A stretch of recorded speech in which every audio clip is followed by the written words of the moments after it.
अगर हम बात करें आज की मॉडर्न साइंस को लेकर, तो आज से 100 साल पहले, यानी कि अगर हम आज 2025 में हैं, तो 1925 से पहले हमारे देश में कोई भी सिंगल डोज इंग्लिश मेडिसिन का यूज नहीं करता था।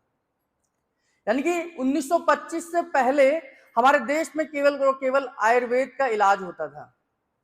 और आयुर्वेद इतना स्ट्रॉन्ग था, तो मैंने सुना है कि उस समय अल्ट्रासाउंड की मशीनें भी नहीं थी, तो घर की या आसपास की दाई माँ जो गर्भवती महिला की पेट को छूकर यह बता देती थी कि बच्चा कितने महीने का है, उसकी पोजीशन कैसी है, वो आड़ा है, तिरछा है, और वो अपने ही हाथ से अलग अलग क्रियाओं को कर कर उस बच्चे को सीधा कर कर नॉर्मल डिलीवरी करा देती थी। ये अल्ट्रासाउंड तो बाद में आए हैं जो हमें बताते हैं कि बच्चे की पोजीशन क्या है। और इसी के लिए गुरुजी कहते हैं कि न्यूरोथेरेपी का आधार, आज भले ही हम एसिड अल्कलाइन को लेकर बोलते हैं क्योंकि आजकल हमें मेडिकल टर्म के साथ में आगे बढ़ना है, बहुत सारे डॉक्टर्स के साथ बातचीत करनी है, हमें न्यूरोथेरेपी को उस लेवल पर लेके जाना है जहां दूसरे मेडिकल साइंसेज हमें एक्सेप्ट करें। लेकिन अगर मैं बात करूं तो गुरुजी हमें कहते थे कि न्यूरोथेरेपी का आधार है, और न्यूरोथेरेपी में हम नाभि को ठीक कर कर बहुत सारी बीमारियों का इलाज करते हैं। यानी कि नाभि अगर आपकी अपसेट है तो हमारे शरीर के अंदर अलग अलग तरीके की बीमारियां आ सकती हैं। वो बैक पेन भी हो सकता है, नी पेन भी हो सकता है, माइग्रेन भी हो सकता है, एसिडिटी भी हो सकती है। तो वहीं से नाभि को आधार मानकर, और आयुर्वेद के हिसाब से एक काया चिकित्सा है। आयुर्वेद अलग अलग डिपार्टमेंट में बटा हुआ है, जैसे आज की मॉडर्न साइंस भी बटी हुई है, तो उसमें अगर तंत्र है, बाल चिकित्सा है, काया चिकित्सा है। और काया चिकित्सा में का अर्थ है इंटरनल मेडिसिन, यानी कि हमारे शरीर के अंदर इंटरनल मेडिसिन बनती हैं, अगर हम उनको बनाना चाहें तो उसमें कहीं ना कहीं न्यूरोथेरेपी का जिक्र है। न्यूरोथेरेपी तो वर्ड बाद में आया है, इसे नाड़ी मर्दन चिकित्सा भी कह सकते थे, है ना। तो न्यूरोथेरेपी तो हमने आज के समय पर नाम रखा है कि हम शरीर के अंदर ही मेडिसिन बनाकर शरीर को ठीक करने का काम करते। तो ऐसा जो वर्ण है, यानी कि इसका डिस्प्लेन है, ये हमारे काया चिकित्सा में लिखा गया है। तो काया चिकित्सा जो कि आयुर्वेद का भाग है। तो कहीं ना कहीं न्यूरोथेरेपी को जब हम प्रूफ करेंगे तो हमें ये प्रूफ भी करना है कि हम काया चिकित्सा के अंडर ही हैं। तो काया चिकित्सा जब हम प्रूफ करेंगे तब जाकर लोगों को समझ आएगा कि हम न्यूरोथेरेपी जो है वो आयुर्वेद का ही एक हिस्सा है। तो वहीं पर अगर मैं बात करूं, नाभि, नली और कोड़ी, नाभि अपनी जगह से खिसकना नाभि की समस्या है। और मैं थोड़ा सा साइंस के हिसाब से भी बात रखूंगा कि आज मेरे 3 टॉपिक हैं, नाभि, नले और कोड़ी की समस्या। नाभि को आजकल मॉडर्न साइंस में हम नेवल डिस्प्लेसमेंट बोल देते हैं। नले की समस्या, नले की प्रॉब्लम मतलब इलियस पैरालाइसिस। पैरालाइसिस आपने सुना होगा कि हाथ और पैर में होता है, लेकिन आपकी जानकारी हो तो इंटेस्टाइन में भी पैरालाइसिस होता है। इंटेस्टाइन में भी पैरालाइसिस होता है, और ये मेडिकल टर्म है कि इलियस पैरालाइसिस। इलियस पैरालाइसिस का मतलब आपकी स्मॉल इंटेस्टाइन का पैरालाइसिस। और स्मॉल इंटेस्टाइन अगर पैरालाइज हो जाए तो आप कल्पना कर सकते हैं कि कैसी उसकी खाने की, यानी कि उसकी पेट की स्थिति क्या होगी। कोड़ी की समस्या, जायफोर्ड सिंड्रोम, अगर आप गूगल पर पूछेंगे गूगल अंकल से, तो जायफोर्ड सिंड्रोम वही समस्या है, यानी कि उसी एरिया में समस्या है जहां हमें कोड़ी की समस्या होती है। हम आम भाषा में कोड़ी की समस्या कहते हैं। मैं जानता हूं कि आजकल न्यूरोथेरेपिस्ट के पास में पेट की समस्या, नाभि की समस्या, नली की समस्या और कोड़ी की समस्या के बहुत सारे पेशेंट आ रहे हैं हमारे पास। तो मेरे रोजी रोटी तो इसी से चल रही है, नाभि, नली और कोड़ी से मेरी रोजी रोटी चल रही है। हमारे पास बहुत सारे पेशेंट हैं, बहुत सारे पेशेंट हैं। तो आप लोगों को सिर्फ मेरे को समझाने का मतलब कि ये क्या दिक्कतें हम कैसे इसे ठीक कर सकते हैं, ये समझना है। नाभि is the base of our body. Importance of नाभि इज अवेलेबल इन मैनी, हमारे वैदिक ग्रंथ में हमारे लिखा हुआ है, जिसमें स्पेशली अगर मैं बात करूं सामुद्रिक शास्त्र, मैंने दो भाग हैं इसके, दोनों पढ़े मैंने। सामुद्रिक शास्त्र, सामुद्रिक शास्त्र में साफ साफ ये लिखा गया है कि नाभि अगर दाएं जाएगी, बाएं जाएगी, ऐसी होगी, गोल होगी, चौड़ी होगी, तो उसका हमारे शरीर पर क्या इफेक्ट पड़ेगा। आप लोग भी पढ़ सकते हैं, उसमें हाथ की रेखाओं के बारे में लिखा है, आपकी हाइट के बारे में लिखा है, आपके कंधे ऊपर नीचे हो जाएंगे तो क्या इफेक्ट होगा। तो सामुद्रिक शास्त्र में, सामुद्रिक का मतलब कि सांकेतिक, यानी कि आपके शरीर को देखकर आपके बारे में पता लगाया जा सकता है, वो सामुद्रिक शास्त्र है। सामुद्रिक शास्त्र, characteristics of our body. नाभि is the center point of our body. You can see in मयूर आसन. अगर हम मयूर आसन को देखें तो हम एक वो आसन है जिसमें हम पूरी बॉडी का वेट केवल नाभि पर बैलेंस कर सकते हैं, पूरी बॉडी का वेट, यानी कि नाभि हमारे शरीर का सेंटर पॉइंट है. कभी आपने सर्कस में गए होंगे देखने, तो एक व्यक्ति नाभि को अपने किसी डंडे पर रखकर इस तरीके से पूरी बॉडी को बैलेंस कर लेता है, यानी कि हमारी बॉडी का बैलेंस है कि अगर हम पूरी बॉडी को बैलेंस करें तो ये नाभि पर हो सकता है. तो नाभि हमारे लिए सेंटर पॉइंट है.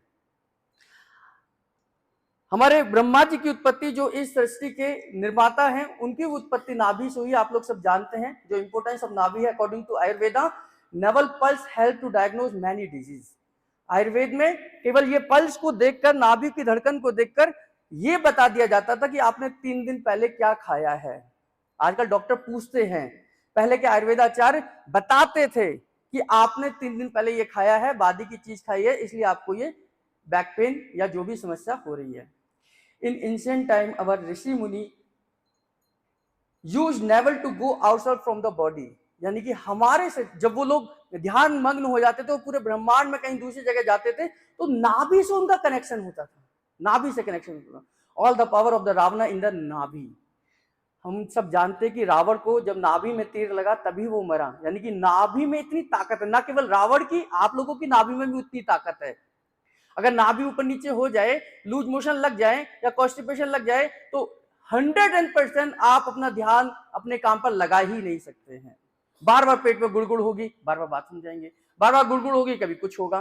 तो नाभि अगर आपकी अपसेट है तो आप सबका एनर्जी पॉइंट नाभि है. तो नाभि जिसका स्ट्रॉन्ग होगा, जितना ज्यादा स्ट्रॉन्ग होगा, उसको वो अपने मानसिक और शारीरिक रूप में सभी काम अच्छी तरीके से कर सकता है. If the body nature of goes acidic, cause of naval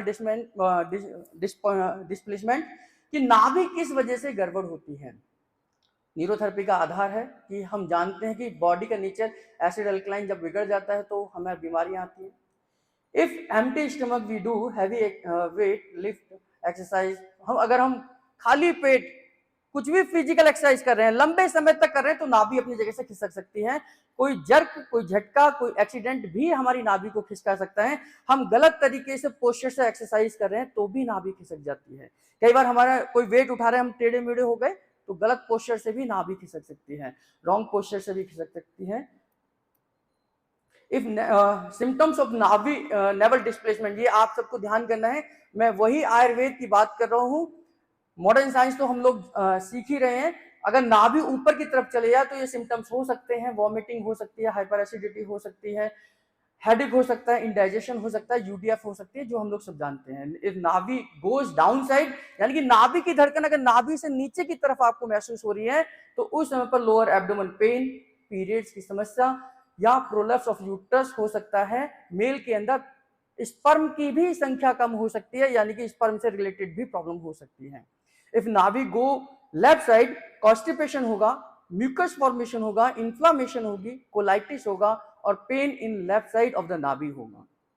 right side में लूज मोशन हो सकते हैं, डिसेंट्री हो सकती है, इन्फेक्शन हो सकता है, लिवर प्रॉब्लम हो सकती है और pain in right side of the naval हो सकता है. ये ट्रीटमेंट्स हैं जिनको हमने नाभि को ठीक करने के लिए ये सारे ट्रीटमेंट देते हैं. ज्यादातर आप लोग सब परिचित हैं. फर्स्ट ट्रीटमेंट आपको पता है, सेकंड ट्रीटमेंट आप जानते हैं, third treatment ONS in alt of finger. केवल हम ओएनएस अंगूठों में नहीं देते, हम सभी उंगलियों में ओएनएस देते हैं. यानी कि ओएनएस आपको अंगूठों को पकड़कर देना है, फिर पैंक्रियास के दोनों पॉइंटों को पकड़कर देना है, फिर गॉल और स्प्लीन को देना है, फिर लिवर और म्यूकस को देना है, फिर राइट ओवरी और लेफ्ट ओवरी को देना है. ओएनएस सेम वैसे ही देना है, केवल आप दोनों हाथों से देंगे तो दोनों हाथों से पकड़ेंगे. उसमें तो हम इस तरीके से पकड़ते हैं. जब हम दोनों साइड का दे रहे हैं तो आपको इधर से खड़े होकर, सामने खड़े होकर ओएनएस देना है, सामने खड़े होकर ओएनएस देना है. तो नाभि को सेट करने का सबसे अच्छा तरीका है. और एसिड अल्कलाइन को चेक कर कर हम एसिड और ए हेपरिन का इस्तेमाल करते हैं. नाभि अब से ऊपर की तरफ खिसकती है तो स्पेशल क्या हम करेंगे एबीडी सेटिंग का फर्स्ट पार्ट देंगे, मतलब ये एसिड अल्कलाइन तो देंगे, ऊपर के सारे ट्रीटमेंट देंगे, स्पेशल कौन सा ट्रीटमेंट देंगे, अगर नाभि ऊपर की तरफ जाती है तो एबीडी सेटिंग का फर्स्ट पार्ट देना है, बाकी कुछ नहीं देना है, उसके मतलब तीनों पार्ट नहीं देने। अगर नीचे की तरफ जाती है तो कुर्सी आसन लगाना है, कुर्सी के ऊपर पैर रखकर हम कुर्सी आसन हम लोगों ने यहीं पर सीखा है, और उस कुर्सी आसन में ही आपको WD और 8 थाई चेस्ट देना है, 6 WD और 8 थाई चेस्ट का इस्तेमाल करना है कुर्सी आसन के अंदर ही।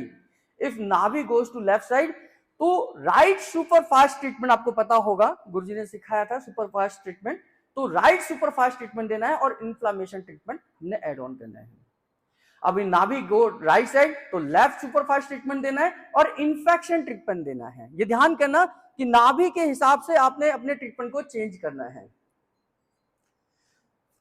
अब हम बात कर रहे हैं कोड़ी की, तो कोड़ी की जो प्रॉब्लम है मैंने आपको बताया था जायफोर्ड प्लेक्सिस, यानी कि अभी problem of Cody is increasing very rapidly in the young generation. Scientific name of Cody is Zyford syndrome. Cody is the last cartilage part of sternum bone. According to anatomy, last part of sternum bone is xiphoid portion.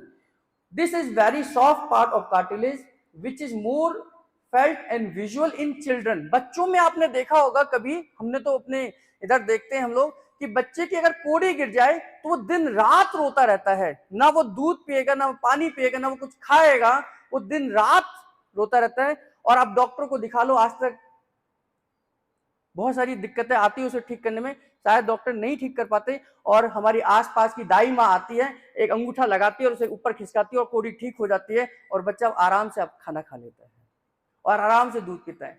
तो ये कोड़ी की setting है, हमें समझने की जरूरत है। भगवान ने हमारी बिल्कुल शरीर की setting inch to inch perfect तरीके से बनाकर भेजी है। अगर कहीं भी कुछ भी 19-20 खिसकेगा तो उसकी तकलीफ हमारे शरीर को होगी ही होगी।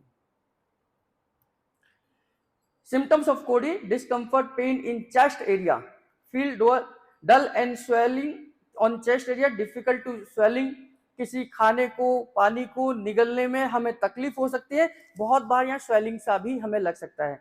Heaviness around the chest, low energy level, weight loss gradually, continue cough in mouth. बहुत सारे लोगों को थूक आता रहता है, कोड़ी की समस्या में ये सिम्टम्स आते हैं। मेरे पास बहुत सारे पेशेंट आते हैं, यही सिम्टम्स बताते हैं और किसी भी रिपोर्ट में कोई डायग्नोज नहीं है उनको, केवल सिम्टम्स हैं। इन सिम्टम्स को आधार पर हम इलाज करते हैं। कॉज ऑफ कोड़ी: आपने कोई हैवी वेट लिफ्ट कर लिया है, डैमेज हो गया ड्यूरिंग सीपीआर, कई बार हम सीपीआर दे रहे हैं तो यहां पर कई बार जर्क लगने की वजह से भी ये दिक्कत आ सकती है। Heavy weight lifting, repeated pressure on chest, long duration of depression. बहुत सारे लोगों को, मैंने एक बार डिप्रेशन की किसी एक लेडीज को देखा, उसको यहाँ इतना भारीपन, इतना पेन, इतना तकलीफ है उसको, और उसकी वजह से उसकी कोड़ी का एरिया डिस्टर्ब है, वहां पूरा का पूरा एरिया जाम हो चुका है। बहुत सारे लोगों को बहुत तेज छींकने की आदत होती है, खांसने की आदत होती है, ऐसे छींकते ऐसे खांसते कि पड़ोसी भी डर जाता है। ये ध्यान करना, उनको कोड़ी की समस्या हो सकती है। अगर आप इस तरीके से लोगों को डरा रहे हैं, एक दिन आप डर जाएंगे। Empty stomach, weight lifting, acidic nature long time तक रहेगा तो आपको ये कोड़ी की समस्या हो सकती है। कोड़ी प्रॉब्लम ट्रीटमेंट, कोड़ी सेटिंग होते हैं प्रैक्टिकली, मैंने बहुत सारी वीडियोस बनाई हैं, अभी आज समय नहीं है, नहीं तो मैं आपको सिखाता कि हम किस तरीके से कोड़ी को सेट करते हैं। सिंपल सेटिंग है, प्रेस डाउनवर्ड्स, यानी कि आप यहाँ पर हल्का सा ऑयल लगाकर या पाउडर लगाकर धीरे धीरे नीचे की तरफ खींचिए, नाभि की तरफ खींचिए और आप छोड़ दीजिए। हल्का सा प्रेशर लगाकर नीचे की तरफ खींचिए। अगर आपको ये नहीं पता कि नाभि इधर, वो कोड़ी इधर चली गई है या उधर चली गई है, तो यहाँ पर आप ऑयल लगाइए, पाउडर लगाइए, लोशन लगाइए और नीचे की तरफ धीरे धीरे खींचिए और छोड़ दीजिए। अगर आपको दिख नहीं रही, महसूस नहीं हो रही कोड़ी, अगर आपको महसूस हो रही है तो उल्टा करना है। आपको पता चल गया कि यहाँ पर है, तो फिर उल्टा आप ऑयल लगाकर, लोशन लगाकर, तो फिर आप उसे ऊपर की तरफ जाएंगे और कोड़ी की जगह तक लेके जाएंगे। ये बहुत सावधानी के साथ करना है। कभी प्रैक्टिकल समय पर मैं आपको बताऊंगा, अगस्त में तो बताऊंगा। न्यू न्यूट्रल ट्रीटमेंट आपने देना है। पिलो एक्सरसाइज है, अगर आप जैसे पेशेंट लेटता है इसके पीछे की तरफ, अगर आप यहाँ पर अगर आप पिलो लगाकर पेशेंट को लिटा दें तो ये स्ट्रेच होगा और कोड़ी धीरे धीरे अपनी जगह पर वापस आ जाएगी। तो ये भी एक्सरसाइज मैं बहुत इस्तेमाल करता हूं अपने यहाँ पर। इंट्रोडक्शन ऑफ नले की प्रॉब्लम। नले की problem, when your lower abdomen muscle not working properly. इनका खास एक सिम्टम्स बताता हूं। जो लोग नाभि से नीचे हाथ रखकर पेट को फुला नहीं पा रहे हैं, मेरा पेट फूल रहा है, मैं फुला पा रहा हूं, अंदर ले पा रहा हूं, फुला पा रहा हूं, अंदर ले पा रहा हूं। अगर जो लोग नाभि से नीचे पेट हाथ रखकर पेट को नहीं फुला पा रहे, महसूस नहीं हो रहा कि मेरा पेट फूल रहा है, तो 101% उनको नले की समस्या है। 101% उनको नले की समस्या है। आप अपने पेट को फुलाने की कोशिश करिए, अगर पेट फूल रहा है तो आपकी नले की प्रॉब्लम नहीं है, और नहीं फूल रहा है तो आपका वेट ग्रेजुअली धीरे धीरे कम होगा, डाइजेशन खराब होगा, भूख लगना बंद हो जाएगी, और आपका खाने पीने का मन भी नहीं करेगा। तो ग्रेजुअली वेट कम होगा इसमें। तो वेट कम होना और पेट का ना फूलना, ये नली की समस्या है। कॉज ऑफ नली की समस्या, स्लो पेरिस्टाल्टिक मूवमेंट, क्योंकि हमारी इंटेस्टाइन की मूवमेंट, पेरिस्टाल्टिक मूवमेंट जो है स्लो हो गई है। डिप्रेशन की वजह से हो सकती है, मेडिसिन साइड इफेक्ट की वजह से हो सकती है, सीवियर कोलोन इन्फ्लेमेशन की वजह से हो सकती है, और डिप्रेशन की अगर हम मेडिसिन ले रहे हैं उसकी वजह से भी हो सकती है।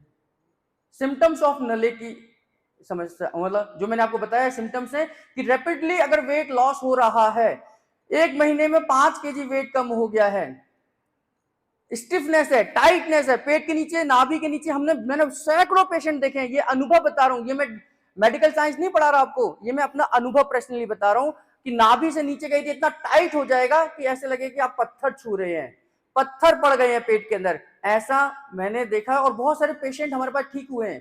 मैंने वीडियो भेजी थी, वो खुद ही 15 मिनट की थी, मैंने 10 पेशेंट की वीडियो बनाई थी, तो वीडियो ही टोटल मिलाकर 15 मिनट की थी, और 15 मिनट ही मेरा टाइम था, तो मैंने कहा कि बाद में इसे चलाएंगे।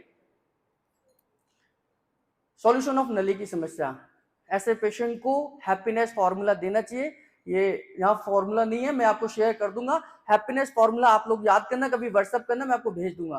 प्योर न्यूरोट्रांसमीटर फॉर्मूला, ए हेपरिन या ए अल्कलाइन हेपरिन, ये अकॉर्डिंग टू कंडीशन है। स्टमक क्लॉकवाइज, क्योंकि वहां पर सेंसेशन खत्म हो गई है, आपका ब्रेन और पेट का कनेक्शन खत्म हो गया है, आप चाहकर भी अपने पेट को फुला नहीं पा रहे हैं, यानी कि आपका पेट आपके कंट्रोल से बाहर हो गया है और वो सुकड़ गया है। तो आपको ब्रेन के और पेट के कनेक्शन को बनाने की जरूरत है।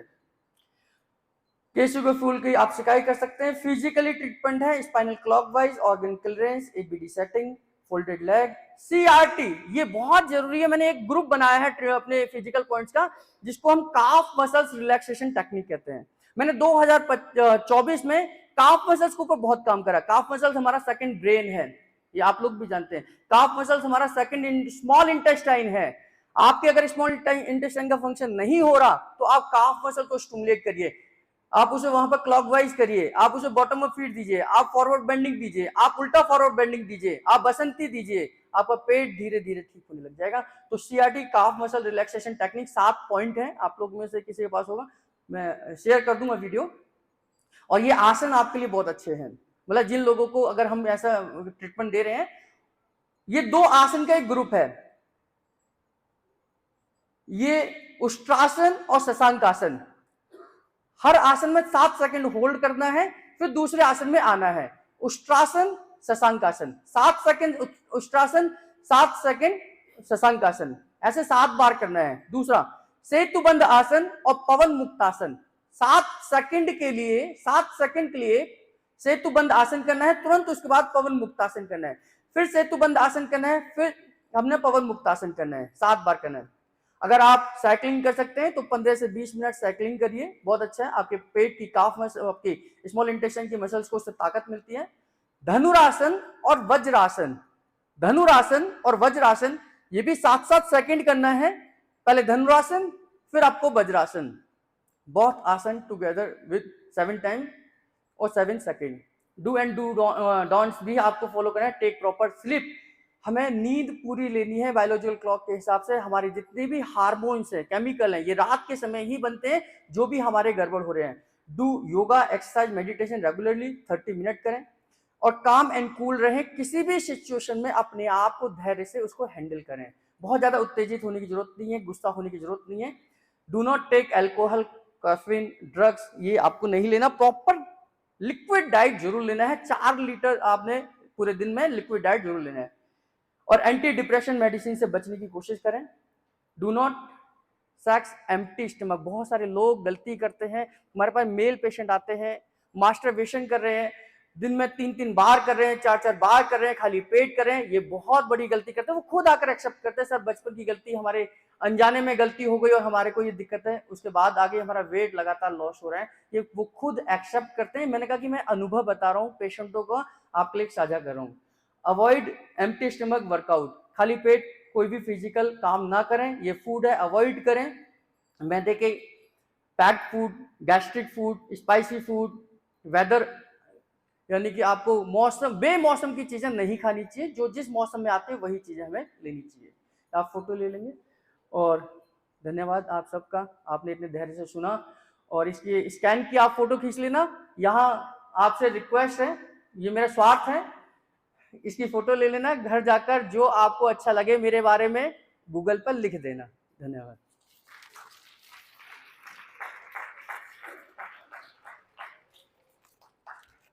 एक चीज लास्ट में बस बोल के खत्म करूंगा अपने लेक्चर को, वैसे तो लेक्चर खत्म है। जब ये कार्यक्रम हो रहा था तो लास्ट में